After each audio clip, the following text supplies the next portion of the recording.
ಇವರು ನಮ್ಮ ಮನೆಯವರು. ನಾವು ಮದುವೆ ಆಗಿ ಈಗ 18 ವರ್ಷ ಆಯಿತು. ಇವತ್ತು ಅವ್ರ ಬರ್ತಡೇ ಇದೆ. ಏಪ್ರಿಲ್ ಹನುಮ ಜಯಂತಿ ದಿನ ಹುಟ್ಟಿರೋದು. ಗುಣ ಕೂಡ ಹಂಗೆ ಧೈರ್ಯ, ತುಂಬ ಧೈರ್ಯ.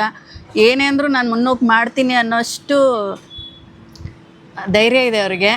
ಏನಕ್ಕೂ ಹೆದರಲ್ಲ. ಹಾಗೇ ಅವರು ತುಂಬ ಹಾರ್ಡ್ ವರ್ಕಿಂಗು, ವರ್ಕೋಹಾಲಿಕ್ಕು ಮತ್ತು ತುಂಬ ಕೇರಿಂಗು. ಸ್ವಲ್ಪ ಸಿಟ್ಟು ಜಾಸ್ತಿ ಅಷ್ಟೇ.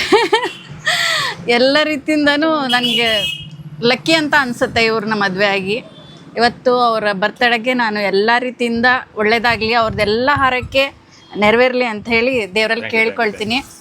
ಹಾಗೆಯೇ ಮೋನಿಕಾ ಗಿಫ್ಟ್ ಶಾಪೆ ಅವರು ಪ್ರತಿ ವರ್ಷ ನಮ್ಮನ್ನ ಕರೆದುಬಿಟ್ಟು ಬರ್ತಡೇನ ಆಚರಿಸ್ತಾರೆ. ಅವ್ರಿಗೂ ಕೂಡ ಹೃತ್ಪೂರ್ವಕವಾಗಿ ವಂದನೆಗಳನ್ನ ಹೇಳ್ತೀನಿ. ಇದು 485ನೇ ಬರ್ತಡೇ. ಸೊ ಅವರಿಗೂ ಕೂಡ ಒಳ್ಳೆಯದಾಗಲಿ ಅಂತ ಹೇಳಿ ಕೇಳ್ಕೊಳ್ತೀನಿ ನಾನು ದೇವರಲ್ಲಿ.